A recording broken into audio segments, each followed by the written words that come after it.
আপনি কি জানেন পৃথিবীর ইতিহাসে কোন বইটি সবথেকে বেশি পড়া হয়েছে? এই বিষয় নিয়ে অনেকেই অনেক রকম তর্ক বিতর্ক করে থাকেন বা ভুল তথ্য বা ভুল প্রচার করে থাকেন। আজকে আমরা দেখব পৃথিবীর ইতিহাসে সবথেকে বেশি 5টি বই, যেই বইগুলো সবথেকে বেশি পড়া হয়েছে। চলুন আজকের ভিডিওর মধ্যে থেকে তা দেখে নিই। 5 নম্বর যে বইটি রয়েছে সেটি হলো দ্য আলকেমিস্ট। 6,50,00,000-এরও বেশি লোকেরা এই বইটি পড়েছেন। এটি একটি নোবেল যা ব্রাজিলিয়ান লেখক পাওলো কোয়েলহো প্রথম প্রকাশিত করেন 1988 সালে, যা পর্তুগিজ ভাষায় লেখা হয় এবং পরে পৃথিবী জুড়ে বিভিন্ন ভাষায় এটির অনুবাদ করা হয়। 4 নম্বর যে বইটি রয়েছে সেটা হলো লর্ড অব দ্য রিংস। এটি 10,30,00,000-এরও বেশি লোক পড়েছেন এবং এটি একটি মহাকাব্য কল্পনার নোবেল যা ইংরেজি লেখক জে.আর. তিনি লেখেন। 3 নম্বর হ্যারি পটার। হ্যারি পটার 40 কোটিরও বেশি পড়া হয়েছে এবং এটি একটি সিরিজ 7টি কাল্পনিক নোবেল দিয়ে। ইংরেজি লেখক জে.কে. এটি লেখেন। আমরা হয়তোবা হ্যারি পটারের বিভিন্ন মুভি বা বিভিন্ন সিরিজ কিন্তু ভিডিওতে অনেকভাবে দেখেছি। 2 নম্বর মাও সে তুং এর রচনা থেকে উদ্ধৃত। 82 কোটি লোক এই বইটি পড়েছেন। মাও সে তুং তিনি একজন চীনা সমাজতান্ত্রিক বিপ্লবী, মার্কাসবাদী, তাত্ত্বিক ও রাজনৈতিক নেতা ছিলেন।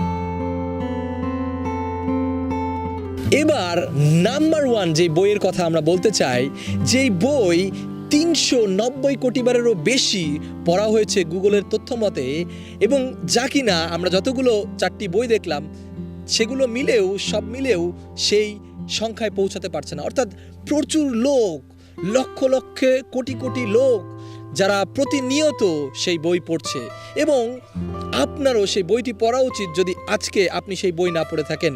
এবং আমি সেই বইয়ের নাম বলতে চাই, আর সেটি হলো পবিত্র বাইবেল। আমি আবারও বলছি, পবিত্র বাইবেল, যা পৃথিবীর ইতিহাসে সর্বশ্রেষ্ঠ বই, যা কিনা সবথেকে বেশি লোকেরা পড়েছে।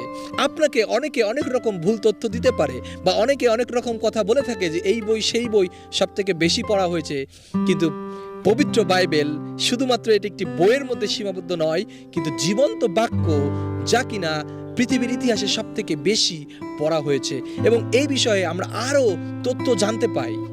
বাইবেল গ্রিক, হিব্রু, আরামাইক ভাষায় লেখা হয়েছিল।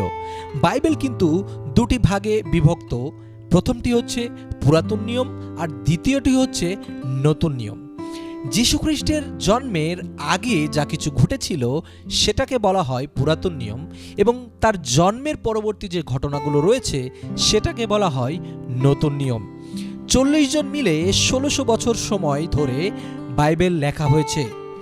বাইবেল যারা লিখেছিলেন ঈশ্বরের শক্তিতে বা ঈশ্বরের অনুপ্রেরণায়, এবং তিনি শক্তি দিয়েছিলেন বলেই বাইবেল লিখিত হয়েছে। তাই বাইবেলকে ঈশ্বরের বাক্য বলা হয়, অর্থাৎ ঈশ্বর তিনি তার কথাকে প্রকাশ করেছেন বাইবেলের মধ্য থেকে। 1617টি ভাষায় বাইবেল অনুবাদ করা হয়েছে।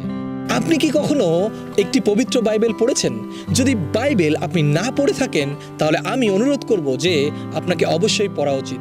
আর যদি পড়ে থাকেন তাহলে আমি সেই চ্যালেঞ্জ দিতে চাই, যারা এখনো জানতে পারেনি বা যারা এখনো জানে না তাদেরকে আপনি গিফট করতে পারেন। তাহলে তারাও বুঝতে পারবে যে যুগের পর যুগ কেন লোকেরা পবিত্র বাইবেলকে বারবার অধ্যয়ন করেছে, পড়েছে বা কিনেছে বা জানতে চেয়েছে কি আছে তার মধ্যে।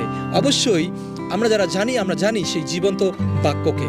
আর সত্যিকার অর্থে আপনি যখন এই ভিডিওটি দেখছেন, আপনি বন্ধুদের কাছে শেয়ার করুন যেন তারাও বুঝতে পারে এবং বাইবেলের প্রতি তাদের আগ্রহ দেখাতে পারে। আপনারা সবাই ভালো থাকবেন, সুস্থ থাকবেন। জয় যিশু।